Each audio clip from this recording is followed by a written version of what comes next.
பழையது போல என்னால இருக்க முடியல, மறுபடியும் அப்படிப்பட்ட வாழ்க்கை வருமா அப்படின்னு எதிர்பார்க்கிறவர்கள் இந்த 3 காரியத்தையும் நீங்கள் தெளிவாய் கேட்டு கண்டிப்பாக அதன்படி செய்தீர்களே ஆனால் நிச்சயம் ஆண்டவர் மறுபடியும் உங்களை ஜெபிக்க வைப்பார், மறுபடியும் கர்த்தர் உங்களை ஊழியம் செய்ய வைப்பார், மறுபடியும் நீங்க எதெல்லாம் இழந்தீங்களோ அது எல்லாவற்றையும் கர்த்தர் உங்களுக்கு திரும்ப தர கர்த்தர் வல்லவராய் இருக்கிறார். வேதத்தை திறந்து ஒரு வசனத்தை வாசிக்க போகிறோம். லூக்கா எழுதின சுவிசேஷத்தை எடுத்துக்கொள்ளலாமா? லூக்கா எழுதின சுவிசேஷத்திலே 15ஆம் அதிகாரத்திற்கு வாருங்கள். லூக்கா எழுதின சுவிசேஷம் 15ஆம் அதிகாரத்தில் நம்ம வாசிக்க போகிறோம். 15ஆம் அதிகாரம் 16வது வசனத்திலிருந்து வாசிக்கலாமே. 16வது வசனம். அப்பொழுது பன்றிகள் தின்றுகிற தவிட்டினாலே தன் வயிற்றை நிரப்ப ஆசையா இருந்தான், ஒருவனும் அதை அவனுக்கு கொடுக்கவில்லை. அவனுக்கு புத்தி தெளிந்த போது அவன் தன் தகப்பனுடைய கூலிக்காரர் எத்தனையோ பேருக்கு பூர்த்தியான சாப்பாடு இருக்கிறது, நானோ பசியினால் சாகிறேன். கர்த்தருடைய பிள்ளைகளே, இந்த இடத்துல எல்லாரும் கவனமாய் கவனிங்கள். இந்த இளைய குமாரனை குறித்து ஆண்டவர் ரொம்ப தெளிவாய் சொல்லுகிறார். இந்த இளைய குமாரன் தன் தகப்பனாரிடத்தில் சண்டை போட்டு, எனக்கு என்னுடைய சொத்தை நீங்க பிரிச்சு கொடுங்க, என்னுடைய பாகத்தை எனக்கு வேணும்னு சொல்லி வலுக்கட்டாயமாய் தன்னுடைய தகப்பனார் ஆசைப்பட்டு அவனுக்கு தரல. ஆனா இவன் வலுக்கட்டாயமா அதை தன்னுடைய கையில புடுங்கி கொண்டார். இனி என் மூஞ்சில உங்க மூஞ்சில நான் முழிக்க மாட்டேன், இனி உங்க சவகாசம் எதுவுமே எனக்கு வேண்டாம், நான் என்னுடைய வழியை பார்த்து போறேன், நான் பார்த்துக்குவேன் அப்படின்னு சொல்லி அந்த பணத்தை எடுத்து கொண்டு போய் அவன் செலவழித்து அவனுடைய மூத்த சகோதரன் சொல்லுகிறான், வேசிகளிடத்தில் ஆசையை அழித்து போட்டானே, அவனுடைய வாழ்க்கை துன்மார்க்கமா இருந்தது, இப்ப எல்லாத்தையுமே அவன் அழிச்சிட்டான், மறுபடியும் இவனுடைய வாழ்க்கை கட்டப்படுவதற்கு எந்த விதமான காரணமும் இல்லை. என்ன பண்ண போறான்? அவனுக்கு பன்றிகளுக்கு கொடுக்கிற தவிட்டுனாலே தன்னுடைய பசியை ஆற்றுவதற்கு அவன் ஆசையா இருந்தாலும் அது அவனுக்கு ரொம்ப தூரமா இருந்துச்சு. இப்போ மறுபடியும் தன்னுடைய தகப்பனாருடைய அன்பு இவனுக்கு கிடைப்பதற்கு ரொம்ப அழகான ஒரு கையாளர் இருக்கிறது. நம்பர் 1, முதலாவதாக நம்ம வாசித்த வசனம் சொல்லுகிறது, அவனுக்கு புத்தி தெளிந்த போது, அவனுக்கு புத்தி தெளிந்த போது அவன், என் தகப்பனாருடைய கூலிக்காரர் எத்தனையோ பேருக்கு பூர்த்தியான சாப்பாடு இருக்கிறது, நானோ பசியினால் சாகிறேன். நன்றாய் கவனிங்கள். கர்த்தர் உங்களை மறுபடியும் கட்டணும்னா, ஆண்டவர் உங்களை மறுபடியும் தூக்கி எடுக்கணும்னா, ஒரு தேவனுடைய பிள்ளையினுடைய வாழ்க்கையில என்ன தேவை அப்படின்னு சொன்னா, உங்களுடைய புத்தி தெளிய வேண்டிய அவசியம் உண்டு. அப்படின்னா, நம்ம ஒரு தவறு செய்திருப்போம், நம்ம ஆண்டவருக்கு பிரியமில்லாத வழியில நடந்திருப்போம், நம்ம ஒரு இடத்துல விழுகைக்கு என்றோ ஒன்று காரணமா இருந்திருக்கும். ஆனா என்ன வேணும் அப்படின்னு சொன்னா, நான் தப்பு பண்ணிட்டேன், நான் இந்த இடத்துல விழுந்துட்டேன், நான் இந்த இடத்துல நல்லா இல்லை அப்படி என்கிற உணர்வு என்னைக்கு உங்களுக்குள்ள வருதோ அன்னைக்கு ஆண்டவர் உங்களை மறுபடியும் தூக்கி எடுக்கிறதற்கு கர்த்தர் வல்லவராக இருக்கிறார். ஆனா நிறைய பேருக்கு என்ன இல்லை அப்படின்னு சொன்னா, எவ்வளவு தவறு செய்தாலும் நிறைய பேருக்கு உணர்வுள்ள ஒரு இருதயம் இல்லை. அதான் நான் வருஷா வருஷம் நிறைய வாலிப தம்பி தங்கச்சிகளை சந்திப்பேன். அப்போ சில வாலிப தம்பி தங்கச்சி என்கிட்ட என்ன கேட்பாங்க அப்படின்னு சொன்னா, பாஸ்டர் நான் பாத்தீங்க அப்படின்னு சொன்னா ரொம்ப குடிகாரன் எல்லாம் இல்லை, ஆனா என்னுடைய ஃப்ரெண்டு பயங்கரமான குடிகாரன், அவன் தான் என்ன குடிக்கிறதுக்காக இப்படி வழி நடத்தினா, அவன் குடிக்கிறதுக்காக சொல்லும் போது எனக்கு ரொம்ப கஷ்டமா இருந்துச்சு, ஆனா குடிச்சதுக்கு பிறகு பாத்தீங்க அப்படின்னா அவ்வளவு மனசு வருத்தமா இருக்குதும். ஆனா அடுத்த நாள் அதே நேரத்தில் என் ஃப்ரெண்டு என்னை கூப்பிட்டு, டேய் என்னடா போலாமா, நேற்றுக்கு அந்த மாதிரி ஒரு சாராயத்தை ட்ரை பண்ணோம், இன்னைக்கு வேற மாதிரி ஒரு பிராண்ட்ல ட்ரை பண்ணலாமா அப்படின்னு கேட்கிறான். அவனால மட்டும் அந்த பாவத்தை எப்படி அடுத்து சந்தோஷமா செய்ய முடியுது? ஒரு நாள் குடிச்சிட்டு அடுத்த நாள் இன்னொரு டேஸ்ட் பார்க்கணும்னு அவருக்கு எப்படி தோணுது? ஆனா எனக்கு பயமா இருக்குது, எனக்கு மனசு கஷ்டமா இருக்குது, ஏன் எனக்கு அப்படி இருக்குது? அப்ப நான் என்ன நம்புறேன் அப்படின்னு சொன்னா, சிலருடைய வாழ்க்கையிலே ஆண்டவர் ஒரு உணர்வுள்ள இருதயத்தை கொடுக்கிற வரைக்கும் கண்டிப்பாக நம்ம சில பிரச்சனைகள் இருந்து வெளியே வர முடியும். ஆண்டவரிடத்துல ஒரு தேவனுடைய பிள்ளை ஜெபிக்க வேண்டிய ஒரு காரணம் என்ன அப்படின்னு சொன்னா, நான் தவறு செய்யும் போது நியாயப்படுத்துகிறவனாய் அல்ல, நான் தவறு செய்யும் போது எல்லாரும் செய்யாததா அப்படின்னு நினைக்கிறவன் அல்ல, நான் தவறு செய்யும் போது அவங்க இப்படி செஞ்சாங்க அதனால நான் இப்படி செஞ்சேன் அப்படின்னு சொல்லுகிறவனாய் அல்ல, நான் ஒரு மிஸ்டேக் பண்ணும்போது எனக்கு என்ன இருதயத்தை கர்த்தர் தரணும் அப்படின்னு சொன்னா, உணர்வுள்ள இருதயத்தை கர்த்தர் எனக்கு தர வேண்டும். ஆமென் சொல்லுங்கள். ஆண்டவரிடத்தில் நம்ம ஜெபிக்க வேண்டியது, கேட்க வேண்டியது என்னன்னா, ஆண்டவரே எனக்கு ஒரு உணர்வுள்ள இருதயத்தை கர்த்தர் எனக்கு தருவீராக. நான் நம்புறேன் அந்த உணர்வு ஒன்று வந்து விட்டால் நீங்க தன்னை போல என்ன பண்ணுவீங்கன்னா மற்றவங்களிடத்துல செய்த தவறுக்காக வருந்துவீங்க, நீங்க மன்னிப்பு கேட்பீங்க, நீங்க எந்த இடத்திலிருந்து தள்ளப்பட்டீங்களோ அந்த இடத்திற்கு நீங்க கடந்து போவீங்க, உங்களுக்குள்ள சகல நற்குணங்களும் வரும். ஆனால் அந்த உணர்வு வராத போது நீங்கள் எதையுமே செய்ய முடியாது. சிலருடைய வாழ்க்கையில ஆண்டவர் வந்து உணர்த்துகிறார், நீ இப்படி பேசி இருக்க கூடாது, நீ இப்படி பண்ணி இருக்க கூடாது, நீ பண்ணினது அந்த இடத்துல தவறு, நீ அந்த இடத்துல அப்படி நடந்துகிட்டதுனால தான் இவ்வளவு பெரிய பிரச்சனை உனக்கு வந்துருச்சு, நீ ஏன் அப்படி பண்ணுன. ஆனா அவ்வளவு பெரிய உணர்வை கர்த்தர் கொடுத்தாலும் நிறைய பேருடைய வாழ்க்கையில அதற்கு கீழ்ப்படுகிறவர்கள் குறைவா இருக்கிறார்கள். இன்னைக்கு எல்லாரும் என்ன ஜெபிக்கணும் அப்படின்னு சொன்னா, நான் தடுமாறி போகும்போது, ஆண்டவரே நான் உங்களுக்கு விரோதமான காரியத்தை செய்யும் போது எனக்கு என்ன தாரும் அப்படின்னு சொன்னா, நான் விழுந்து போன காரியத்தை குறித்து எனக்கு ஒரு உணர்வை கர்த்தர் தருவீராக. கைகளை உயர்த்தி ஆண்டவரிடத்துல சொல்லுங்க, ஆண்டவரே என்னை உணர்த்துவீராக ராஜா. சொல்லுங்க, கேளுங்க, ஆண்டவரே என்னை நீர் உணர்த்துவீராக ராஜா. கவனிங்க, தாவீதை குறித்து வேதம் சொல்லுகிறது, தாவீது வந்து ஆண்டவருக்கு விரோதமான ஒரு பெரிய பாவத்தை அவன் பண்ணிட்டான், ஒரு பெரிய தப்பை அவன் செஞ்சாச்சு. அந்த தப்பை மறைக்கிறதுக்காக தப்பு மேல தப்பு பண்ணியாச்சு. இப்போ அவன் மேல் ஆண்டவருடைய கோபம் இருக்குது. ஆனா என்ன இல்லை அப்படின்னு சொன்னா, தான் செய்த தவறை குறித்து அவனுக்கு உணர்வே வரல. அவன் எப்பவும் போல அவனுடைய வேலையை செய்து கொண்டிருக்கிறான், எப்பவும் போல அவன் ஊழியம் செஞ்சுட்டு இருக்கிறான், அதை குறித்து எந்த டிஸ்டர்பன்ஸும் இல்லை. ஆனா கர்த்தர் என்ன செய்கிறார் என்றால், ஒரு ஊழியக்காரனை கர்த்தரை அனுப்பி ஆண்டவர் வந்து ஒரு சம்பவத்தை சொல்லி அவனை இப்ப என்ன பண்றாரு அப்படின்னு சொன்னா, நீ பண்ணினது தப்பு அப்படின்னு உணர்வடைய பண்ணுகிறார். அந்த உணர்வு வந்த உடனே அதுவரையும் தான் செய்தது நியாயம் என்று நிரூபித்தான். அதுவரைக்கும் அந்த பாவத்தை குறித்து அவனுக்கு ஒரு பிரச்சனையும் அவனுக்கு இல்லை, அதை குறித்து அவன் யோசிக்கவே இல்லை. ஆனா அந்த உணர்வுன்னு ஒன்று வந்த உடனே தேவனுடைய சமூகத்தில் போய், தேவனே சுத்த இருதயத்தை என்னிலே சிருஷ்டியும், நிலைவரமான ஆவியின் உள்ளத்திலே புதுப்பியும், இதோ உள்ளத்தில் உண்மை இருக்க விரும்புகிறீர், அந்த காரணத்திலே ஞானத்தை எனக்கு தெரியப்படுத்துவீர், நீர் என்னை ஈசோப்பினால் கழுவி சுத்திகரியும், அப்பொழுது நான் சுத்தமாவேன் என்று கர்த்தர் சமூகத்தில் போய் உபவாசம் இருந்து கெஞ்சி ஜெபிக்கிறான். நான் நம்புறேன் ஆண்டவர் மறுபடியும் உங்களை தூக்கி எடுக்க போறார், மறுபடியும் ஆண்டவர் உங்களை நடத்த வல்லவராக இருக்கிறார், மறுபடியும் நீங்கள் ஜெபிக்க போகிறீர்கள், மறுபடியும் கர்த்தர் உங்களை ஊழியம் செய்ய கர்த்தர் வைக்க போகிறார். ஆனா அதற்கு என்ன தேவை அப்படின்னு சொன்னா, கர்த்தாவே நான் ஏன் விழுந்தேன், நான் ஏன் பின்மாறி போனேன், ஏன் என்னுடைய ஜெபம் தொலைஞ்சிருச்சு, ஏன் மறுபடியும் என்னால இந்த மாதிரி வாழ முடியல என்ற அந்த உணர்வுள்ள இருதயத்தை தாருங்கன்னு கேட்கும் போதே நான் நம்புறேன் உங்களுக்கு முன்னாடி கர்த்தர் அதை கொண்டு வந்து நிறுத்துவார். நீங்க அதை பார்ப்பீங்க. உடனே நீங்க கர்த்தர் சமூகத்தில் ஒப்பு கொடுத்து, கர்த்தர் என்னை உணர்வுள்ளவனாய் மாற்றுவதற்காக நன்றி, ஹல்லேலூயா. அப்படியே கைகளை மேல உயர்த்தி ஏசப்பாட்ட ஒரு ஜெபமாய் செய்ய போறோம். ஆண்டவரே என்னை உணர்த்துகிறவர், என் பிள்ளைக்கு ஒரு உணர்வுள்ள இருதயத்தை கொடுங்க ஆண்டவரே, என்னுடைய மகனுக்கு ஒரு உணர்வுள்ள இருதயத்தை கொடுங்க ஆண்டவரே. தகப்பனே அந்த காரியத்தை குறித்து நான் வந்து என்னுடைய மனசுல சஞ்சலப்படுறதை விட, கர்த்தாவே நான் ஏன் இது என் வாழ்க்கையில நடந்துச்சு, இப்பொழுது அந்த உணர்வுள்ள இருதயம் எனக்குள்ளே ஒரு ஆவியானவர் இருக்கணும், என்ன ஒரு ஆவியானவர் வழி நடத்தணும், எனக்கு ஒரு உணர்வுள்ள ஆவியானவர் என்னை வழி நடத்த போகிறதற்காய் ஒரு உணர்வுள்ள ஒரு இருதயத்தை கர்த்தர் எனக்கு தரப்போகிறதற்காக நான் மரணம் வரைக்கும் எனக்கு ஒன்று தேவை. தேவனே என்னை உணர்த்துகிற ஆவியானவர். கைகளை அசைத்து ஒரு ஹல்லேலூயா சொல்லலாம். ஆண்டவர் வந்து உங்களை உணர்த்துவதை நினைச்சு, அந்த மனசாட்சி உங்களை பாதிக்கிறத குறித்து, மனசாட்சி நீ தப்பு பண்ணிட்டேன்னு சொல்லுகிறத குறித்து நீங்க ஒரு நாளும் வருத்தப்படக்கூடாது. நீங்க என்ன படணும் அப்படின்னு சொன்னா, சந்தோஷப்படணும். சிலர் அப்படிதான் சொல்லுவாங்க, நான் ஏன் தான் கிறிஸ்தவனா மாறினோ, நான் ஏன் தான் ஆண்டவரை தேடினோ தெரியல, என்ன தப்பு பண்ணாலும் எனக்கு மனசாட்சி அடிச்சுக்குது, என்ன தப்பு பண்ணாலும் எனக்கு ஒரு குற்ற உணர்வு வந்துடுது. நான் நம்புறேன் கர்த்தர் தாம் நேசிக்கிற புத்திரனை கடிந்து கொண்டு சிட்சிக்கிறார். ஆண்டவருடைய அன்புக்குள்ள இருக்கிற வரைக்கும் எந்த அசுத்தமும் உங்களை தொட முடியாது. ஆண்டவருடைய அன்புக்குள்ள இருக்கிற வரைக்கும் உங்களுக்காக ஆயத்தம் பண்ணப்பட்டிருக்கிற பரலோகத்துல நீங்க கடந்து போங்க.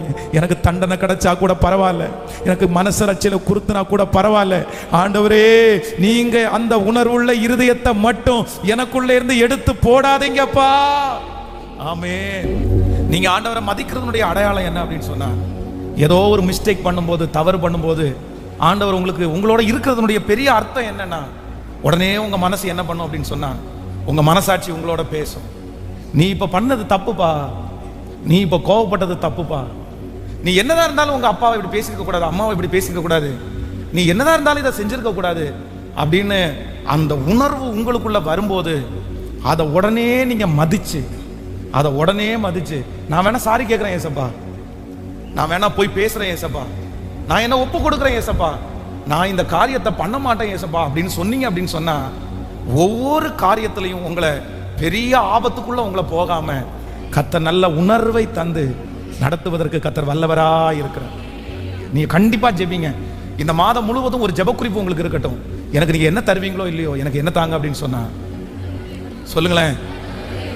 அவங்க வேணா கடினமா இருக்கட்டும் பிரதர், அவங்க வேணா உணர்வு இல்லாம இருக்கட்டும், அதை குறித்து நமக்கு இல்லை, அதை குறித்து நம்ம கவலைப்பட வேண்டாம். ஆனா நமக்கு ஆண்டவர் என்ன தருவார் என்று சொன்னால், நீங்க மறுபடியும் மறுபடியும் அப்படின்ற வார்த்தை உங்க வாழ்க்கையிலே நிறைவேறுவதற்கு இந்த இளையகுமாரன் மறுபடியும் தன்னுடைய தகப்பனாருடைய அன்பிற்கு பாத்திரவானாய் மாறினான். தன்னுடைய தகப்பனார் வந்து அவனுக்கு கொளுத்த கன்றை அடித்தார்கள். தன்னுடைய தகப்பனார் அவனுக்கு வேற வஸ்திரங்களை கொடுத்தாங்க, பாதரட்சியை கொடுத்தாங்க. எப்பா நீ இழந்து போனது உனக்கு கிடைக்காதுன்னு நினைச்ச, இழந்து போனது உனக்கு எப்படிப்பா கிடைச்சு, மறுபடியும் எப்படிப்பா வந்துச்சு? வேற ஒன்றும் இல்லை, எனக்கு அத்தனை நாட்களும் என் பணம் காலி ஆகிற வரைக்கும் எனக்கு என்ன இல்லைன்னா உணர்வே இல்லாமல் இருந்துச்சு. ஆனால் இப்போ நான் ஒரு பெரிய தப்பு பண்ணினேன்ற ஒரு உணர்வு எனக்குள்ள வந்துருச்சு. அந்த உணர்வு என்னை என் தகப்பனாரிடத்துல கொண்டு போய் சேர்த்தது. ஹல்லேலூயா. ஜெபிப்பீங்களா? மறக்காம ஜெபிப்பீங்களா? கர்த்தர் உங்களை மீட்டெடுக்க கர்த்தர் வல்லவராய் இருக்கிறார். நீங்கள் எந்த இடத்திலிருந்து விழுந்தீங்களோ அந்த இடத்துல கர்த்தர் உங்களை தூக்கி எடுக்கிறதற்கு கர்த்தர் வல்லவராய் இருக்கிறார். கர்த்தர் உங்களையும் என்னையும் மறுபடியும் கர்த்தர் கட்டுகிறதற்கு விரும்புகிறார். மறுபடியும் கர்த்தர் ஜெபிக்க வைக்கிறதுக்கு கர்த்தர் விரும்புகிறார். ஆமேனப்பா, ஆமேனப்பா. பேதுருவை குறித்து வேதம் சொல்லுது, பேதுருவும் அப்படிதான் அவனோடு கூட பாவம் செய்து தப்பு பண்ணின யூதாஸ் காரியத்தும் அப்படிதான். நான் நம்புறேன் இந்த யூதாஸ் காரியத்துக்குள்ள என்ன வரல அப்படின்னு சொன்னா, ஒரு உணர்வு வரல, நான் மிஸ்டேக் பண்ணிட்டேன் அப்படின்ற உணர்வு வரல, என்னை ஏமாத்திட்டாங்கன்னு உணர்வு தான் வந்துச்சு. ஆனா பேதுருக்கு என்ன வந்துச்சு அப்படின்னு சொன்னா, அந்த கோழி அந்த கூவும் போது, சேவல் கூவும் போது இவருக்கு என்ன தோணுச்சு அப்படின்னு சொன்னா, நம்ம நினைக்கலாம் எதேர்ச்சியா கோழி சேவல் கத்துதுப்பா, அதுக்கு ஆண்டவர் சொன்னதுக்கு சம்பந்தமா இப்படியே ஸ்கிப் பண்ணி போடலாம். ஆனா பேதுரு அந்த சேவல் கூவும் போது அதை என்னவா எடுத்துட்டான் அப்படின்னு சொன்னா, ஒரு பெரிய எச்சரிப்பா எடுத்துட்டான். பிரதர் சிஸ்டர், உங்க வாழ்க்கையில ஆண்டவர் சில நேரத்துல வந்து உங்களுடைய இருதயத்துல கர்த்தர் உணர்வை கொடுக்கும் போது அதை கர்த்தருடைய எச்சரிப்பா எடுங்க, கர்த்தருடைய எச்சரிப்பா எடுங்க. சில நேரத்துல சில இடத்துல மன்னிப்பு கேட்கறதுக்கு ஆண்டவர் சொல்லும் போது அந்த உணர்வை கொடுக்கும் போது உடனே நீங்க செய்யல அப்படின்னு சொன்னா, கண்டிப்பா உங்க வாழ்க்கையில மறுபடியும் செய்யவே முடியாத ஒரு சூழ்நிலையில தள்ளப்படுவீர்கள். அதை உங்களால பண்ணவே முடியாது. அதனால அந்த உணர்வை கர்த்தர் கொடுக்கும் போது அதை கீழ்ப்படியக்கூடிய கிருபையை கர்த்தர் தயவாய் தருகிறவர். ஆமென். ஒரு டைம் கூட அந்த பாட்டை பாடலாமா? மார்த்தாளை போல நான் வந்து ஒழுங்கில்லை ஆண்டவரே, மரியாளை போல நான் உங்களை சேவிக்கல ஆண்டவரே, எலிசபெத்தினுடைய எந்த நற்குணங்களும் என்னிடத்துல இல்லை, நானாக தானாக வந்திருக்கிறேன், இன்றைக்கு நான் கடந்து போகிறேன், எனக்கு மரணம் வரைக்கும் நீங்க என் கூட இருக்கிறது மாதிரி ஒரு உணர்வுள்ள இருதயத்தை எனக்கு தந்து என்னை தட்டி கொடுங்கப்பா. ஸ்பெஷலா வாலிப தம்பிகளும் தங்கச்சிகளும் இந்த பாட்டை நீங்க நல்லா பாடணும். மகளே, கர்த்தர் உன்னை தூக்கி எடுக்கிறதுடைய தருணமே இதுதான். ஆமென். நீ அந்த இடத்துக்கு போகும்போது உனக்கு ஒரு உணர்வுள்ள இருதயத்தை கர்த்தர் தருவார். நீ மொபைலை கையில எடுக்கும் போது ஆண்டவர் அந்த உணர்வுள்ள இருதயத்தை கர்த்தர் தருவார். அந்த உணர்வுள்ள இருதயம் மட்டும் உன்னை பல இடங்களிலிருந்து காப்பாற்றும். சத்தமா அந்த உணர்வுள்ள இருதயத்தை கர்த்தர் எனக்கு தாரும். ஓ ஹல்லேலூயா. நன்றி அப்பா. மாதாளை போல் உம்மை சேவிக்கலை, மரியாளை போல் சொல்லுவோம், மாதாளை போல உம்மை சேவிக்கலை, மரியாளை போல் நேசிக்கலையே, எஸ்தரை போல. எலிசபெத்தின் நற்குணங்கள் என்னில் இல்லையே,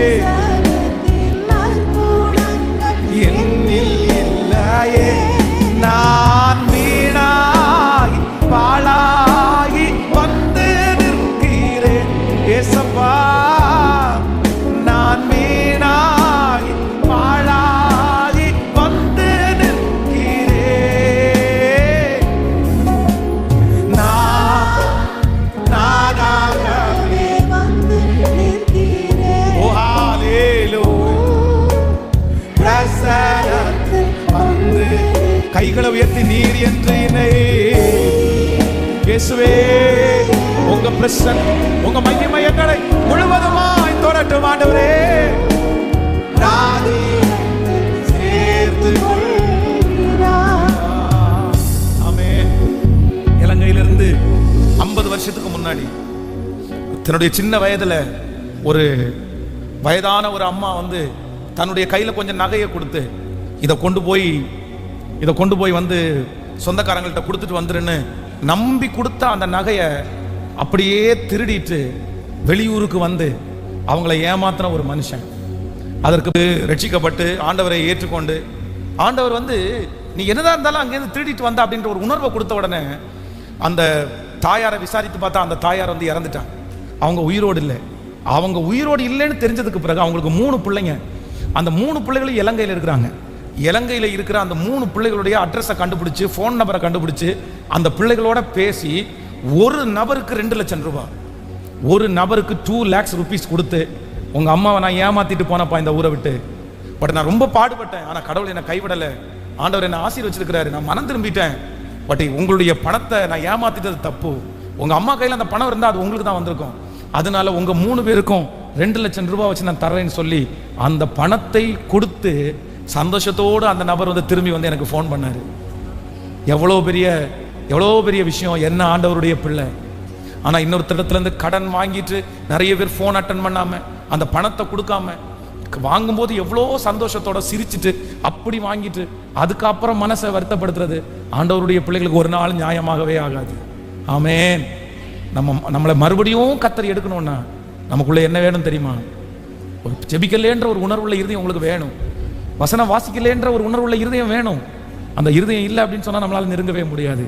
கர்த்தர் உங்களை கிருபையாய் நடத்துவாராக. நம்பர் 2, இரண்டாவதாக கர்த்தர் உங்களை மறுபடியும் கட்டுறதற்கு ஒரு தேவனுடைய பிள்ளைக்கு தேவையான ஒன்றை வாசிக்கலாம். அந்த லூக்கா எழுதின சுவிசேஷம் 15ஆம் அதிகாரத்தில் 18வது வசனத்திலிருந்து வாசிக்கலாமா? 17லேருந்து கூட வாசிக்கலாம். 17வது வசனத்திலிருந்து வாசிக்கும் போது, அவனுக்கு புத்தி தெளிந்த போது அவன் என் தகப்பனாருடைய கூலிக்காரர்கள் எத்தனையோ பேருக்கு பூர்த்தியான சாப்பாடு இருக்கிறது, நானோ பசியினால் சாகிறேன், நான் எழுந்து என் தகப்பனாரிடத்திற்கு போய், தகப்பனே, பரத்திற்கு விரோதமாகவும் உமக்கு விரோதமாகவும் நான் பாவம் செய்தேன், இனிமேல் உம்முடைய குமாரன் என்று சொல்லப்படுவதற்கு உம்முடைய கூலிக்காரரில் ஒருவனாக என்னை வைத்துக் கொள்ளும் என்று சொல்லி. கவனிங்க ஆண்டவருடைய பிள்ளைகளே, மறுபடியும் ஆண்டவர் இந்த மாதம் நமக்கு கொடுத்த வாக்குத்தத்தம், மறுபடியும் திரும்பவும் உன்னை கட்டுவேன், மறுபடியும் உன்னை நான் எடுப்பேன்.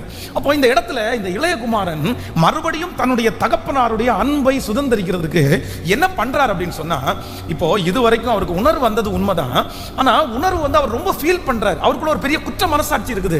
ஐயோ நம்ம தப்பு பண்ணிட்டோம், நம்ம அப்பாவுடைய வார்த்தைக்கு நம்ம கீழ்ப்படியல, நம்ம பணத்தை எடுத்து நம்ம திரும்பி வந்துட்டோம், நம்ம பண்ணியிருக்கிறது ரொம்ப தவறு, அப்பாவுடைய வேலைக்காரங்களுக்கு நல்ல சாப்பாடு இருக்குது ஆனா நமக்கு நல்ல சாப்பாடு இல்லை, அவனுக்கு கவலை இருக்கிறது, நம்ம ஒன்னும் இழந்துட்டோன்னு சொல்லி அதை குறித்து ரொம்ப கவலைப்படுறான். அவனுக்குள்ள ஒரு குற்ற உணர்வு இருக்கிறது.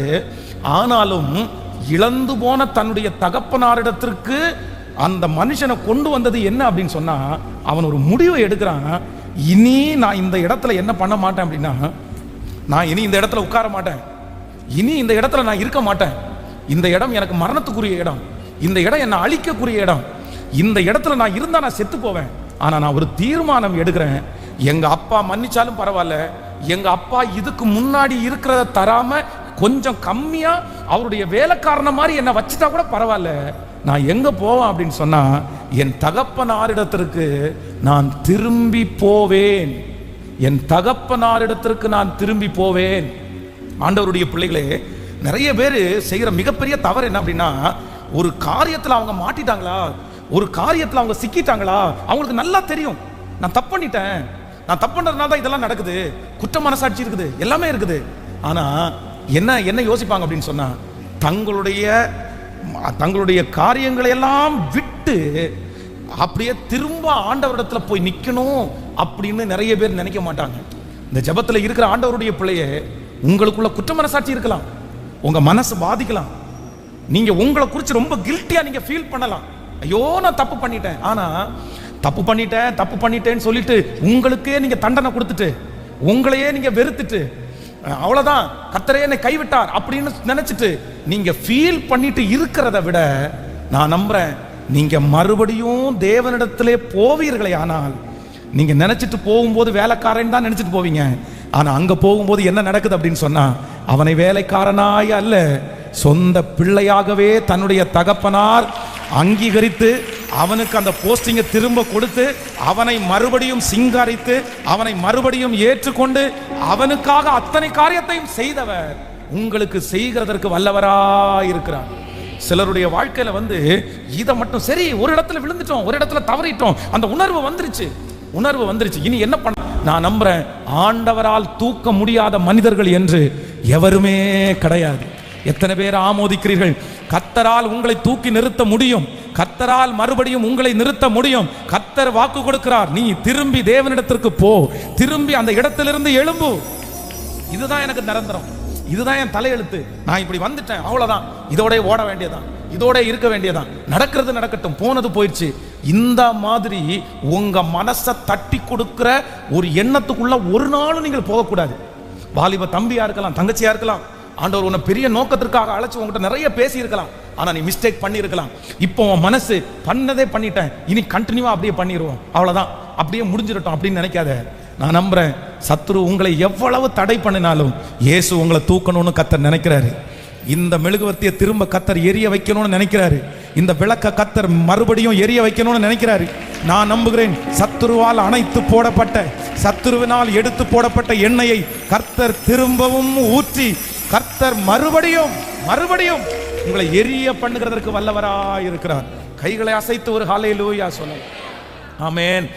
யூதாஸ் காரியோத்தை குறித்து வேதம் சொல்லுது, தன்னுடைய வாழ்க்கையிலே தப்பு பண்ணிட்டான், ஐயோ நான் பெரிய தவறு பண்ணிட்டேன்னு உணர்ந்துட்டான். உணர்ந்த உடனே இவன் என்ன நினைக்கிறான் அப்படின்னா, என்னுடைய தவறை சரி பண்றதற்கு யார்கிட்ட ஓடுனா சொல்லுங்க, யார்கிட்ட ஓடுனா? தான் தப்பு பண்ணுனேன்னு தெரிஞ்ச உடனே ரெடி பண்றதுக்கு அங்க இருக்கிற ஆசாரியர் இடத்துல தான் ஓடுறான்.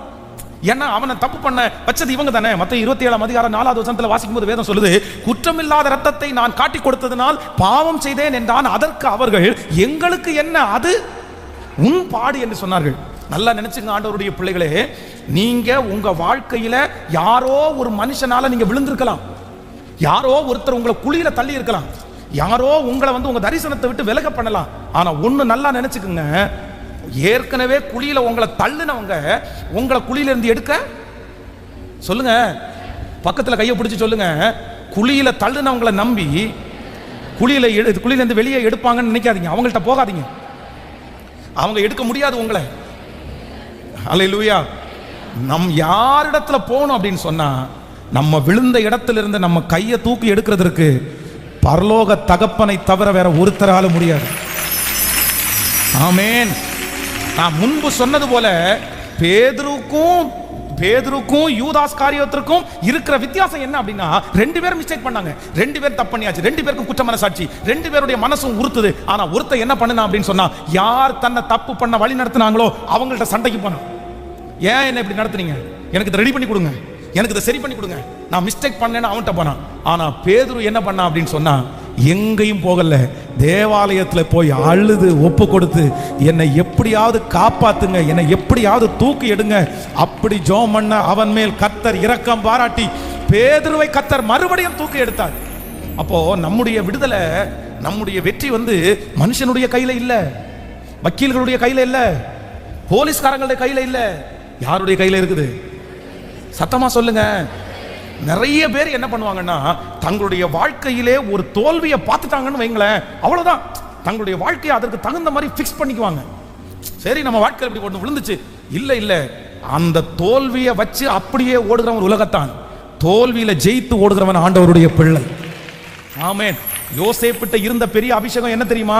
ஏற்கனவே ஒரு இடத்துல மாட்டி சிக்கி கொண்டு போய் அரெஸ்ட் பண்ண வச்சுட்டாங்க. ஆனா அவன் என்ன சொல்றாரு அப்படின்னா, இல்ல இந்த இடத்துல நான் உட்கார மாட்டேன், இது என்னுடைய இடம் இல்ல, நான் எழும்பணும், நான் இந்த இடத்தை விட்டு வந்துடுவேன், நான் இந்த இடத்தை விட்டு வெளியே போவேன், எனக்கு வெளியே போறதுக்கு கர்த்தர் உதவி செய்வார். அந்த தரிசனம் ஒரு நாள் அவனை ராஜாவுக்கு முன்பாக கொண்டு வந்து நிறுத்தினது உண்மையானால், இந்த சத்தத்தை கேட்கிற அன்பு கர்த்தருடைய பிள்ளைகளை, கர்த்தர் இந்த மாதம் முடிகிறதுக்குள்ள மறுபடியும் உன்னை தூக்கி எடுப்பேன் என்று வாக்கு கொடுக்கிறார். மறுபடியும் நீங்கள் கீழே வேர் பற்றி மேலே கனி கொடுப்பீர்கள், மறுபடியும் நீங்கள் கீழே வேர் பற்றி மேலே கனி கொடுப்பீர்கள். ஹல்லேலூயா. நீங்களாகவே என்ன பண்ணிடக்கூடாதுன்னா, அப்படியே ஃபிக்ஸ் பண்ணி உட்கார்ந்துட கூடாது. ஆனா யாரோ ஒருத்தர் இடத்துல ஆண்டவர் பேசுறாரு, அப்படியே மனசுலே ஃபிக்ஸ் பண்ணி அப்படியே உட்கார்ந்துட்டு, இல்ல இல்ல இல்ல, ஒரு தடை என்கிறதற்காக உங்கள் வாழ்க்கையே தடை அல்ல. ஒரு தோல்வி என்கிறதற்காக உங்கள் வாழ்க்கையே தோல்வி அல்ல. கர்த்தர் ஒண்ணுல உங்களை தோக்க பண்ணாலும் 100ல உங்களை ஜெயிக்க பண்ணுகிறதற்கு என் தேவனாகிய கர்த்தர் வல்லவராய் இருக்கிறார். நிச்சயம். தட்டி எழுப்பு, தட்டி எழும்பு. ஆமென். தூசியை உதறிவிட்டு எழுந்திரு. எழும்பு சீயோனே, எழும்பு. உன் வல்லமையை தரித்துக்கொள். கர்த்தர் உன்னிலே மகிமைப்பட போகிறார். ஆமென். நீ போக வேண்டிய தூரம் வெகு தூரம், நீ பண்ண வேண்டிய பிரயாணம் பெரிய தூரம். கர்த்தர் உங்களையும் என்னையும் கொண்டு பெரிய காரியத்தை கர்த்தர் செய்ய போகிறார். ஹல்லேலூயா. ஆமென். எத்தனை பேர் முயற்சி எடுக்க போகிறோம்? நீங்கள் சிம்சோனுடைய வாழ்க்கையில வாசித்து பார்ப்பீர்களே, ஆனால் நல்லா நினைச்சுங்க, தெரியுது, அம்பட்டமா தெரியுது, அப்படியே கண்ணாடி மாதிரி தெரியுது. என்ன தெரியுது அப்படின்னு சொன்னா, தன்னை இவள் ஏமாத்துறா அப்படின்னு தெரியுது. அப்படி லிட்டரலா தெரியுது. அதனாலதான் ஆண்டவர் ஒரு வாய்ப்பை கொடுக்கிறார். 3 டைம் ஆண்டவர் வாய்ப்பை கொடுக்கிறார். இல்ல அவன் உன்னை தள்ள பார்க்க, அவனுக்கும் தெரியுது, இப்படி என்ன இப்படி வஞ்சிக்கிறிய, ஃபர்ஸ்ட் இப்படி ஏமாத்திட்டே. ஆனா ஏமாத்துனது அந்த லேடி. ஆனா அது என்ன சொல்லுது? இப்போ யோசேப்பை பார்த்து என்ன சொல்லுது? நான் உன்னை ஏமாத்தல, நீ என்ன எங்க இருக்கு பாருங்க கதை. அதையும் கேட்டுட்டு இந்த சிம்சோனை பாத்தீங்க அப்படின்னு சொன்னா, மறுபடியும் அட ஏமாத்துறோம்னு தெரியுது, இப்படி இந்த புள்ள இப்படி பண்ணுதுன்னு தெரியுது. சரியா? நிறைய பேருக்கு அது குழின்னு தெரியுது. அது அப்படி போனா நான் ஒன்றும் இல்லாம போவேன்னு தெரியுது. இது ஒரு பெரிய பாரம்னு எனக்கு தெரியுது. ஆனாலும் ஏதோ ஒரு காரணத்தின் நிமித்தமாக அங்கேயே என்ன பண்ணிட வேண்டாம்னா, இந்த சிம்சோன் மட்டும் அந்த இடத்துல கர்த்தர் அந்த சான்ஸை கொடுக்கும்போது, இல்ல நான் எழுந்து நான் போவேன், இந்த இடத்துல இனி கண்டினியூ பண்ண மாட்டேன்னு சொல்லி அவர் போயிருந்துன்னா, கண்டிப்பாக அவனுடைய கண்கள் என்ன பண்ணிருக்காதுன்னா, பிடுங்கப்பட்டிருக்கவே மாட்டாது. ஆமென், ஆமென். மறுபடியும் ஆண்டவர் உங்களை கட்டணும்னா, நான் சொல்றேன், ஆண்டவர் ரெடியா இருக்கிறார். இங்க இருக்கிற பலருடைய வாழ்க்கையை கர்த்தர் ஆச்சரியமாய் கட்ட போகும். கர்த்தர் உங்களை கொண்டு கர்த்தர் செய்வேன் என்று வாக்கு கொடுத்ததை கர்த்தர் தீவிரமாய் நிறைவேற்ற போகிறார். கர்த்தர் உங்களை கட்டுவதற்கு கர்த்தர் ஆயத்தமாகி விட்டார். உங்க குடும்பத்தை கட்டுறதற்கு ஆயத்தமாகி விட்டார். ஆனா ஆண்டவர் ஒன்று மட்டும்தான் நம்ம இடத்துல வாக்கு கொடுக்கிறாரு. சரி, உனக்கு உணர்வு வந்துச்சு இல்ல, உனக்கு தப்புன்னு தெரியுது இல்ல, நீ அந்த இடத்துல இருந்து என்ன பண்ண அப்படின்னு சொன்னா, கோ ஃபாஸ்ட், நீ எழுந்து போயிரு, நீ எழுந்து போயிரு, நீ எழுந்து போயிரு. ஆமென் சொல்லுங்கள். வாலிப தம்பியை தங்கச்சியை பார்த்து ரொம்ப அன்பா சொல்றேன், மகளே, ஒரு இடத்துல நமக்கு ஆபத்துன்னு தெரியுது, மகனே ஒரு இடத்துல ஆபத்துன்னு தெரியுது, அந்த இடத்துல உட்கார்றதுனால பாதிப்புன்னு தெரியுது, அந்த பிள்ளையோட அந்த பையனோட இல்ல அந்த ஃப்ரெண்ட்ஸோட சேர்றதுனால நான் ரொம்ப பாதிக்கப்படுறேன்னு தெரியுது. இல்லை இவன் என்ன தப்பா நடத்துறான், இவன் என்ன தப்பா கொண்டு போறான், இவன் கூட போனா நான் சரியாக மாட்டேன், இவன் எனக்கு அசுத்தத்தை எல்லாம் போதிக்கிறான் அப்படின்னு உனக்கு தெரியுது. நான் சொல்றேன், உலகத்தானே சொல்றான் இல்ல, துஷ்டனை கண்டா தூர விலகு அப்படின்னு. ஆனா நீ எப்படி அவ்வளவு தெரிஞ்சுக்கிட்டும் அந்த மனுஷனை ஃபாலோ பண்ண முடியும்? சொல்ல, தெரிஞ்சதற்கு பிறகு எப்படி நீ ஃபாலோ பண்ணுவ? அப்படிப்பட்ட உறவு உனக்கு எதுக்கு தேவை? அப்படிப்பட்ட உறவு உனக்கு எத்தனை நாள் உன்னை சந்தோஷமா வச்சுக்கணும்னு நினைக்கிறேன்? கண்டிப்பா வச்சிருக்காது. ரொம்ப ஜாக்கிரதை, ரொம்ப ஜாக்கிரதை, ரொம்ப ஜாக்கிரதை. பெரியவங்க கூட யாராவது ஒருத்தர் இடத்துல ஆண்டவர் பேசிட்டே இருக்கலாம். இவ்வளவு தூரம் கர்த்தர் எச்சரித்தும், இவ்வளவு தூரம் கர்த்தர் இடத்துல பேசியும், இவ்வளவு ஆண்டவர் உங்களை வழி நடத்தியும் கூட இன்னும் அந்த இடத்தை விட்டு எழும்ப மாட்டேன், அந்த இடத்தை விட்டு போக மாட்டேன், அதை என்னால விட முடியல அப்படின்னு நம்ம எப்படி சொல்லிட்டு இருக்க முடியும்? ஆனால் கர்த்தர் உங்களுக்கு கிருபையாய் பலன் தருவாராக. ஆண்டவரத்துல 2வது நீங்க ஜெபிக்கிற ஜெப குறிப்பு, ஆண்டவரே என்ன மறுபடியும் நீங்க கட்டுவேன்னு சொன்னீங்க, மறுபடியும் என்ன நிலைநாட்டுவேன்னு சொன்னீங்க, எனக்கு இன்னைக்கு ஒரு கிருபை கொடுங்க ஆண்டவரே. நான் அந்த இடத்துல இருந்து என்ன பண்ணணும்னா, நான் எழும்புறதற்கு கர்த்தர் எனக்கு கிருபை தார். கடனால இவ்வளவு அவமானப்பட்டாச்சு, கடன் வாங்கி வாங்கி இவ்வளவு கேவலமான நிலைமையில தள்ளப்பட்டாச்சு. ஆனா இன்னும் ஒரு சூழ்நிலை வந்தா கூட உங்க மனசு கடனே வாங்கணும் அப்படின்னு எப்படி நினைக்க முடியும்? எப்படி நினைக்க முடியும்? அதனால ரொம்ப ஜாக்கிரதையா இருக்கணும், ரொம்ப ஜாக்கிரதையா இருக்கணும். ஹல்லேலூயா. எத்தனை பேர் ஆமோதிக்கிறீர்கள்? கைகளை அசைத்து ஒரு ஹல்லேலூயா சொல்ல. ஆமென். ரொம்ப ஜாக்கிரதை, ரொம்ப ஜாக்கிரதை. ஆண்டவர் உங்க வாழ்க்கையை கர்த்தர் கையில எடுப்பாராக. ஆமென். நான் ரொம்ப மண்ணான மனுஷன் ஆண்டவரே, நீங்க என்ன தூக்கி எடுக்கணும்னு நான் விரும்புறேன். ஹல்லேலூயா. மண்ணான மனிதன் நான், என்னால் ஏதும் ஆகுமா? மண்ணான மனிதன் நான், என்னால் ஏதும் ஆகுமா? உன் பிள்ளையாய் நான் வாழ முடியுமா? உன் பிள்ளையாய் நான் வாழ முடியுமா? கைகளை உயர்த்தி, பாவியின் மீது ஏன் இந்த அன்பு ஒன்று புரியலை, சித்தம்மன் மீது வைத்திட்ட பின்பும் வாழ தெரியலை, இன்னும் வாழ தெரியலை. பாவியின் மீது என் இந்த அன்பு ஒன்று புரியலை. சித்தமின் மீது வைத்திட்ட பின்பும் வாழ தெரியலை. இன்னும் வாழ. ரெண்டு கைகளை மேல உயர்த்தி தேவனே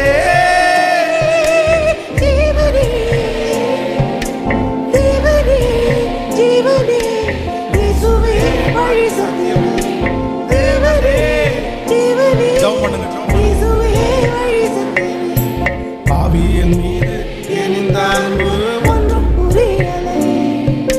சித்தம் வாழ தெரியலை.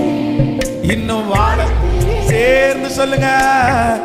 உன்னத தேவன் நீ என்னை தேடலாகுமா? உன்னத தேவன் நீ என்னை தேடலாகுமா? உம்மோடு நான் வாழ முடியும் அப்பா. உம்மோடு நான் வாழ முடியுமா? பாவியின் மீது இந்த அன்பு ஒன்றும் புரியலை. சித்தமின் மீது வைத்திட்ட பின்பும் வாழ தெரியலை. இன்னும் வாழ தெரியலை. கைய மேல உயர்த்தி தேவனே சத்தம். அப்பா அப்பா ஒரு இரக்கத்தை வெளிப்படுத்துங்கப்பா. ஒரு இரக்கத்தை வெளிப்படுத்துங்கப்பா. ஒரு இரக்கத்தை வெளிப்படுத்துங்க ஆண்டவரே. இரக்கத்தை வெளிப்படுத்துங்க ஆண்டவரே. பொய்யான வாழ்விது நிரந்தரமாகுமா? பொய்யான வாழ்விது ஓ நீர் என்னை பயன்படுத்த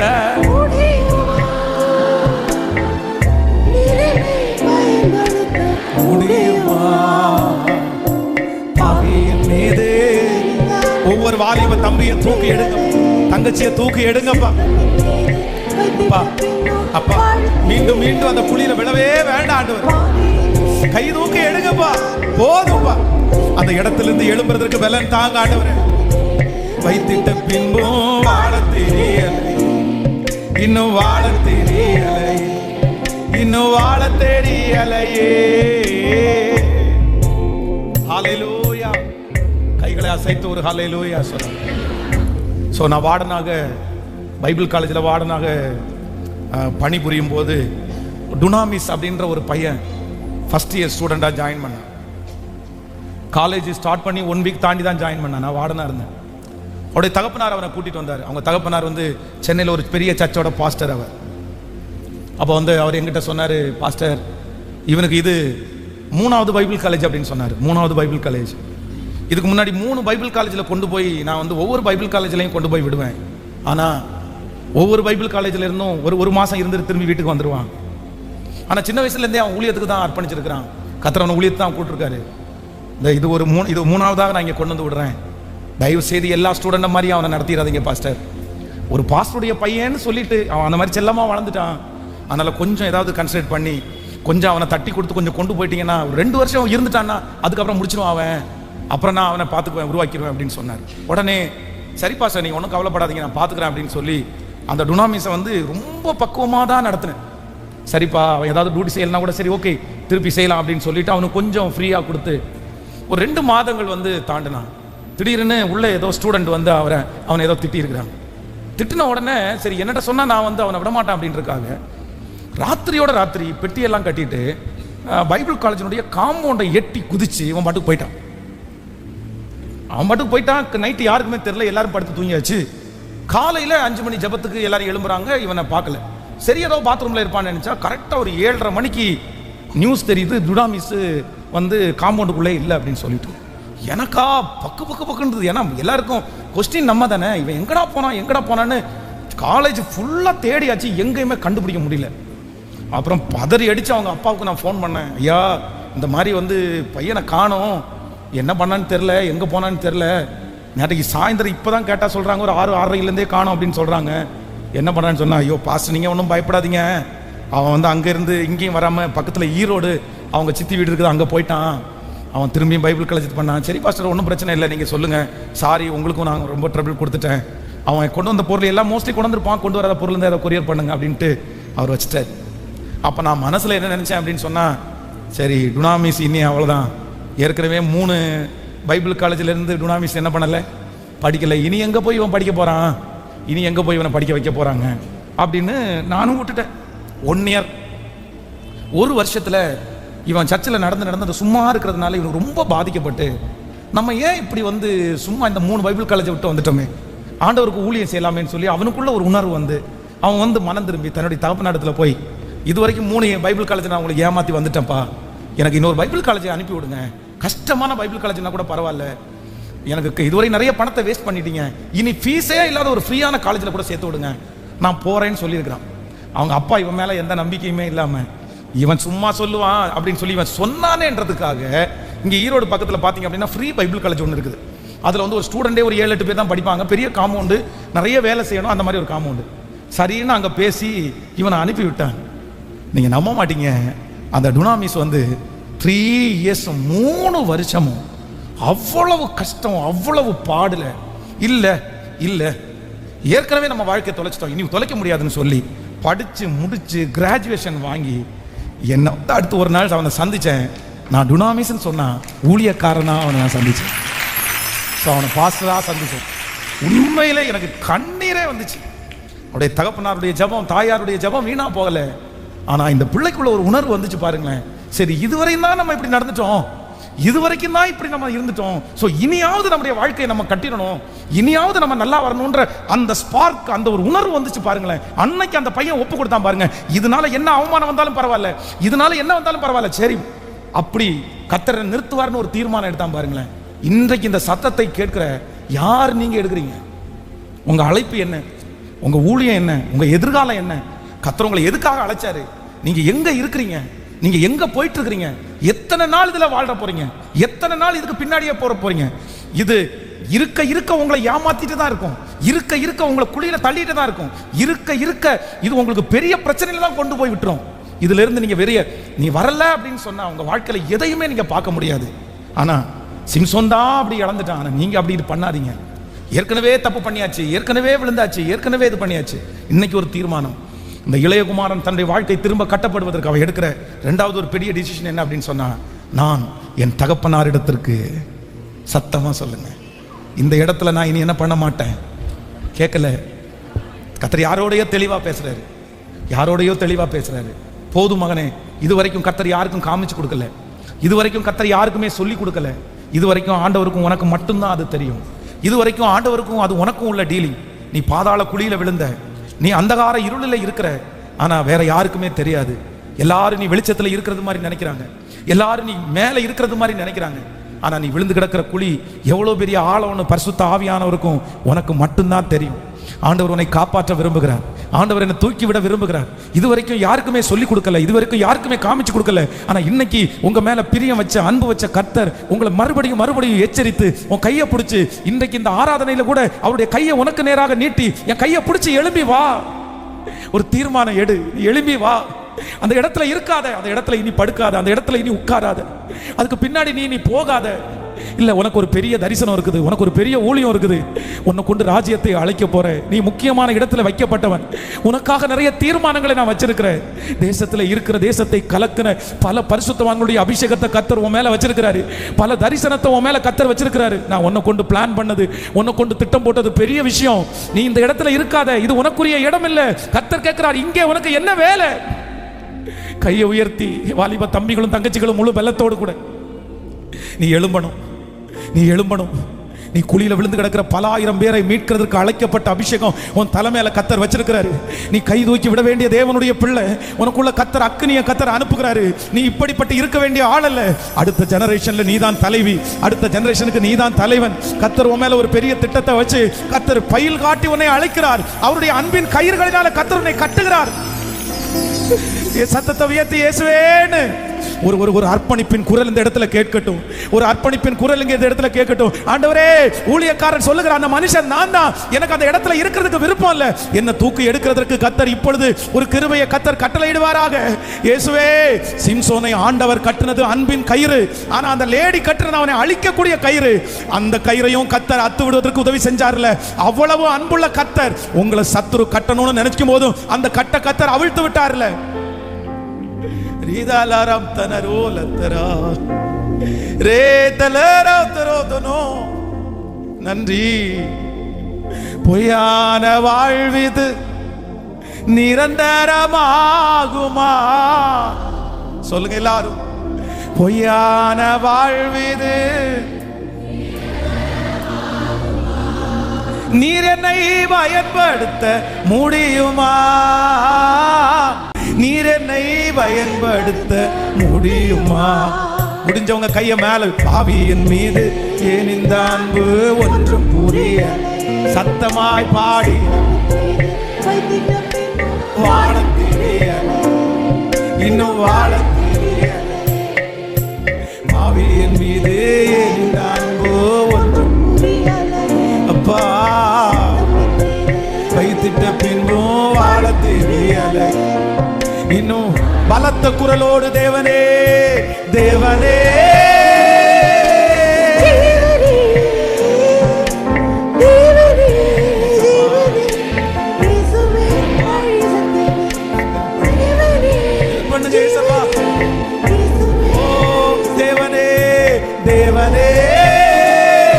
ஜெபம் பண்றவங்க ஜெபம் பண்ணுங்க.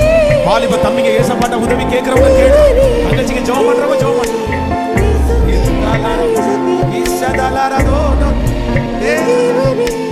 இயேசுவே வழி சத்தியமே.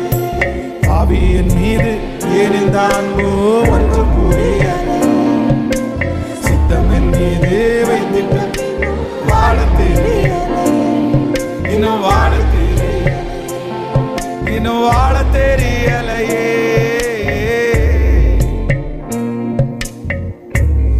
இன்னும் வாழ தெரியலையே. எழுப்புங்க ஆண்டவரே, எழுப்புங்க ஆண்டவரே, கை தூக்கி விடுங்க ஆண்டவரே. ஒரு மன தைரியத்தை கொடுங்க ஆண்டவரே, ஒரு புது பலனை கொடுங்க ஆண்டவரே. என் பிள்ளைக்கு அந்த தெம்ப கொடுங்க ஆண்டவரே. விழுந்து விழுந்து போகிற அந்த பிள்ளைய கை தூக்கி விடுங்க ஆண்டவரே. உங்க ஹெல்ப், உங்க உதவி இப்போ இப்போ அந்த வாஞ்சியோட கேட்கிற அந்த இருதயத்துல இப்போ உங்க ஹெல்ப் வரட்டும் ஆண்டவரே.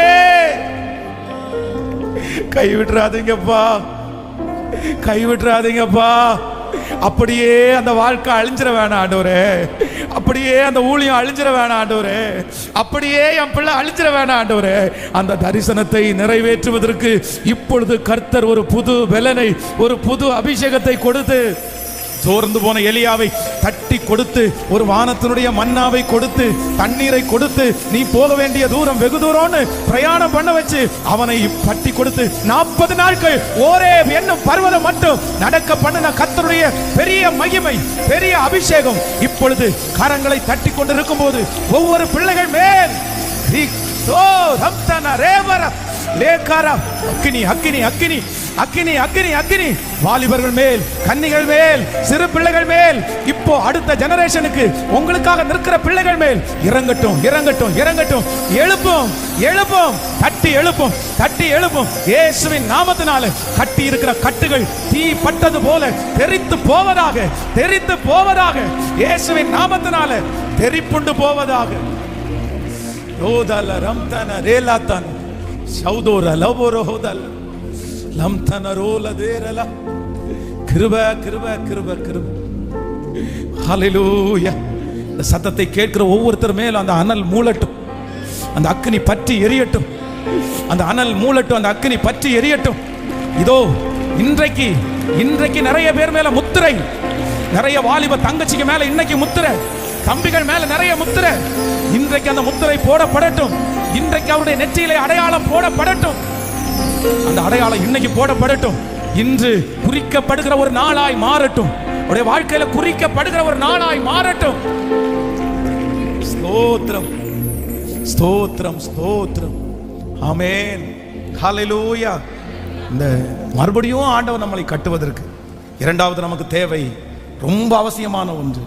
நான் என்ன யோசிக்கணும் அப்படின்னு சொன்னா, நான் இந்த இடத்தை விட்டு நான் என்ன பண்ணணும் அப்படின்னு சொன்னா, வெளியே வந்தா அது கொஞ்சம் கடினம் தான். அது அவ்வளோ சுலபமானது அல்ல. ஏற்றுக்குவாரா ஏற்றுக்க மாட்டாரான்ற ஒரு பெரிய பதட்டம். என்ன ஆகுமோ, அண்ணன் என்ன சொல்லுவானோ, எத்தனையோ கேள்விகள் இருக்கிறது. ஆனால் அத்தனை கேள்விகளையும் தவிர இந்த இடத்திலிருந்து வெளியே வந்தா போதும், அதை விட இது கொடுமையான இடம் அப்படின்ற ஒரு உணர்வு வந்த உடனே இளையகுமாரன் இல்லை எனக்கு தண்டனை கிடைச்சா கூட பரவாயில்ல, அந்த இடம் தான் பெஸ்ட் அப்படின்னு சொல்லி, அதான் கத்தரிடத்தில் அடி வாங்கினா கூட பரவாயில்ல, பட் இந்த ஆசீர்வாதம் நமக்கு அவசியமானது அல்ல. ஆமேன்னு சொல்லுங்க. ஸோ நம்பர் 3, மூன்றாவது ஒரு 2 மினிட்ஸில், ஒரு 5 மினிட்ஸ்க்குள்ள நான் உங்களுக்கு அந்த வார்த்தையை சொல்லி முடிக்கிறேன். அதே லூக்கா எழுதின சுவிசேஷம் 15ஆம் அதிகாரம் 18வது வசனத்திலிருந்து, சரி 17வது வசனத்திலிருந்து. அவன் புத்தி தெளிந்த போது அவன் என் தகப்பனாருடைய கூலிக்காரர், எத்தனையோ பேருக்கு பூர்த்தியான சாப்பாடு இருக்கிறது, நானோ தீனால் சாகிறேன். நான் எழுந்து என் தகப்பனாரிடத்திற்கு போய், தகப்பனே, பரத்திற்கு விரதமாகவும் உமக்கு விரதமாகவும் பாவம் செய்தேன். இனிமேல் உம்முடைய குமாரன் என்று சொல்லப்படுவதற்கு நான் பாத்திரன் அல்ல. உம்முடைய கூலிக்காரரில் ஒருவனாக என்னை வைத்துக் கொள்ளும் என்பேன் என்று சொல்லி எழுந்து புறப்பட்டு தன் தகப்பனாரிடத்திற்கு வந்தான். அவன் தூரத்தில் வரும்போதே அவனுடைய தகப்பனார் அவனை கண்டு மனது உருகி ஓடி அவன் கழுத்தை கட்டி கொண்டு அவனை முத்தம் செய்தான். குமாரன் தகப்பனை நோக்கி, தகப்பனே, பரத்திற்கு விரதமாகவும் உமக்கு விரதமாகவும் பாவம் செய்தேன். இனிமேல் உம்முடைய குமாரன் என்று சொல்லப்படுவதற்கு நான் பாத்திரன் அல்ல என்று சொன்னான். அப்பொழுது தகப்பன் தன் ஊழியக்காரனை நோக்கி, நீங்கள் உயர்ந்த வஸ்திரத்தை கொண்டு வந்து இவனுக்கு உடுத்தி இவன் கைகளுக்கு மோதிரத்தையும் கால்களுக்கு பாதரட்சையும் போடுங்கள், கொளுத்த கன்றை கொண்டு வந்து அடியுங்கள், நாம் புசித்து சந்தோஷமாயிருப்போம். என் குமாரனாகிய இவன் மரித்தான், திரும்பவும் உயிர்த்தான், காணாமற் போனான், திரும்பவும் காணப்பட்டான் என்றான். அப்படியே அவர்கள் சந்தோஷப்பட தொடங்கினார்கள். அல்லேலூயா. ஸோ நம்பர் 1, முதலாவதாக ஃபர்ஸ்ட் ஆண்டவர் வந்து இந்த இளையகுமாரனை மறுபடியும் அப்படின்ற வார்த்தை சொல்லுங்க பார்க்கலாம். நம்பர் 1 என்ன பண்ணாரு சொல்லுங்க. அவனுக்கு என்ன வந்துச்சு அப்படின்னு சொன்னா, தன்னுடைய உணர்வுகளுக்கு அவன் கீழ்ப்படுகிறவனாய் மாறினான். தன்னுடைய உணர்வுக்கு மதிப்பு கொடுத்தான். தனக்கு ஒரு உணர்வுள்ள இருதயத்திற்காக ஆண்டவரிடத்தில் கேட்டான். ஸோ நம்பர் 2, இரண்டாவதாக அவன் விழுந்த இடத்திலேயே கிடக்கிறதுக்கு அவன் விரும்பல. இல்லை, நான் இந்த இடத்துல இருந்து எழும்பணும்னு முயற்சி எடுத்து அந்த இடத்தை விட்டுட்டு, இப்போ அந்த இடத்தை விட்டுட்டு கிளம்பிட்டான். இல்லை, நான் போயிடுவேன் அப்படின்னு சொல்லிட்டு கிளம்பிட்டான் தன் தகப்பனை பார்க்கறதுக்கு.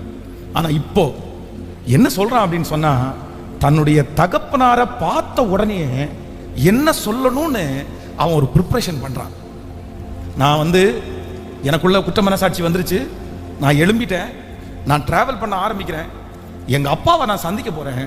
ஆனா எங்க அப்பாவை சந்திக்கும் போது எங்க அப்பாவை பார்த்து நான் என்ன சொல்லணும் அப்படின்னா, தகப்பனே, உமக்கு விரதமாகவும் பரத்துக்கு விரதமாகவும் நான் பாவம் செய்தேன், இனி உம்முடைய பிள்ளைன்னு சொல்றதுக்கு தகுதி இல்லை, உங்க வேலைக்காரர்கள் ஒருத்தனா என்னை வச்சுக்குங்கன்னு எங்க அப்பாட்ட போய் சொல்ல போறேன்னு கிளம்பி அவன் போகும்போது அவன் உருக்குலைஞ்சு போயிட்டான். பழைய ஆள் இல்லை, அவன் கருத்து போயிட்டான், ஒல்லி ஆயிட்டான். அவனுடைய உருவமே அவனிடத்துல இல்லை. ஏன் அப்படின்னா, பன்றுகளுடைய தவிட்டினால தன்னுடைய பசியை ஆற்றுவதற்கு ஆசையா இருந்தானாமா, அது கூட அவனுக்கு எந்த அளவுக்கு பஞ்சத்துல தள்ளப்பட்டிருக்கான் பாருங்க. எல்லாமே போச்சு அவனுக்கு. அவனுக்கு நல்ல வஸ்திரம் இல்லை, நல்ல பாதரட்சை இல்லை. ஆனா எனக்கு ஒரு பெரிய விஷயம் என்ன அப்படின்னு சொன்னா, இந்த அப்பா பக்கத்துல வந்ததுக்கு உடனே அவங்க பையனை கண்டுபிடிக்கல, எங்க கண்டுபிடிச்சாராமா? அந்த வசனத்தை வாசிங்கன்னா அவ்வளோ அழகா இருக்கும். அவன் எழுந்து புறப்பட்டு தன் தகப்பனிடத்திற்கு வந்தான். அவன் தூரத்தில் வரும்போதே அவனுடைய தகப்பனார் அவனை கண்டு மனது உருகி ஓடி அவன் கழுத்தை கட்டி கொண்டு,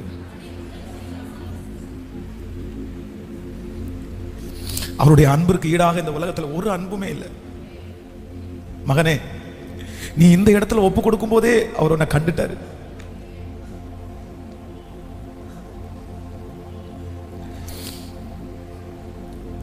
அவரை மாதிரி அன்புள்ளவர்கள் யார் இருக்கா? அவருடைய அன்பின் அகலம் ஆழம் உயரம் எல்லாம் ரொம்ப பெருசு. நீ கொஞ்சம் வாழணும்னு மனசுல நினைக்கும் போதே உனக்கு ஹெல்ப் பண்றாரு. நீ அந்த தீர்மானம் எடுக்கும் போதே உன்னை வேற யாருமே அடையாளம் கண்டுபிடிக்க முடியாது. உன் மேல அவ்வளவு நேசம், உன் மேல அவ்வளவு பிரியம். உன்னை இஞ்சிஞ்சா ரசிச்சவர் அவர். உன்னை அணு அணுவா அழகு பார்த்தவர் அவர். எப்படியெல்லாம் வச்சு ஒன்னு அழகு பார்த்தாரு. உங்க அப்பா கூட உன்னை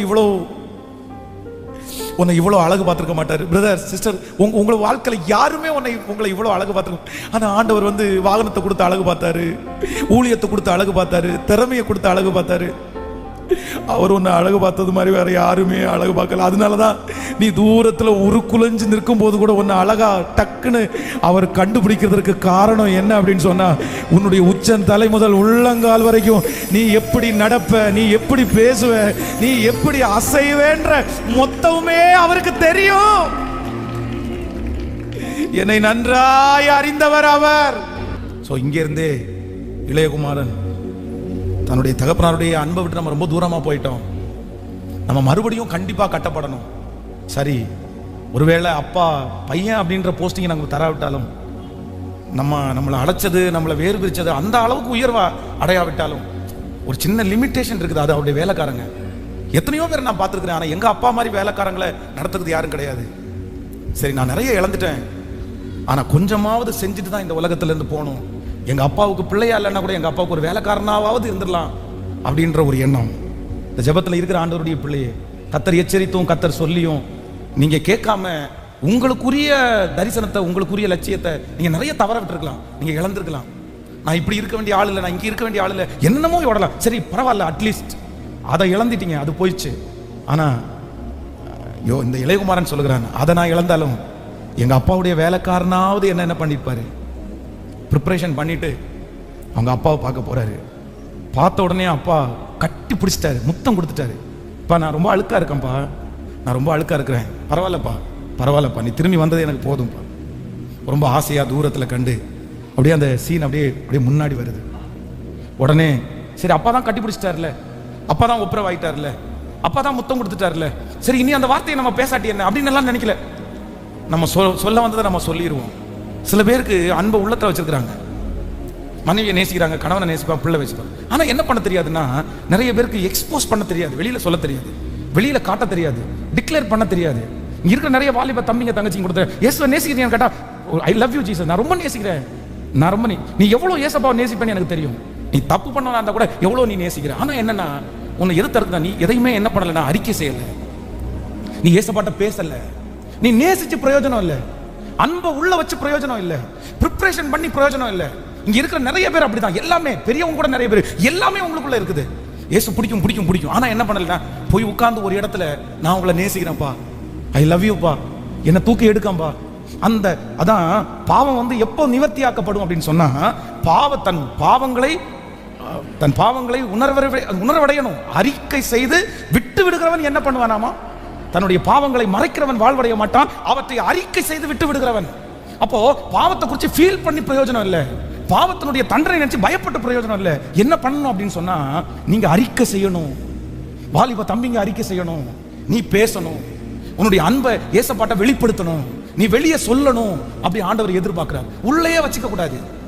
உள்ளே வச்சிருந்தீங்கன்னா நீங்க கண்டிப்பா ஆண்டவரோட நீங்க நெருங்கவே முடியாது.